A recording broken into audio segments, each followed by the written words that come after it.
শ্রীমা সারদা দেবীর কয়েকটি বাণী পাঠ করছি।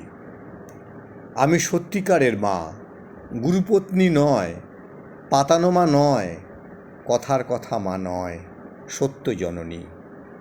তাতে খুব বিশ্বাস রাখবে। সংসারে যেমন মা বাপ ছেলেদের আশ্রয়স্থল, তেমনি ঠাকুরকে জ্ঞান করবে। ঈশ্বরেচ্ছা ছাড়া কিছু হবার সাধ্য নেই, তৃণটিও নড়ে না।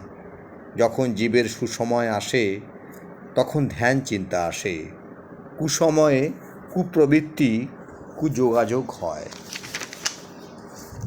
যখন মনে কোনো বিষয় উদিত হবে, জানবার ইচ্ছা হবে, তখন একাকী কেঁদে কেঁদে তার নিকট প্রার্থনা করবে।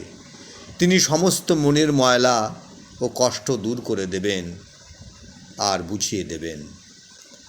আমাদের যা কিছু সবের মূল ঠাকুর, তিনি আদর্শ। যা কিছু করো না কেন, তাকে ধরে থাকলে কোনো বেচাল হবে না।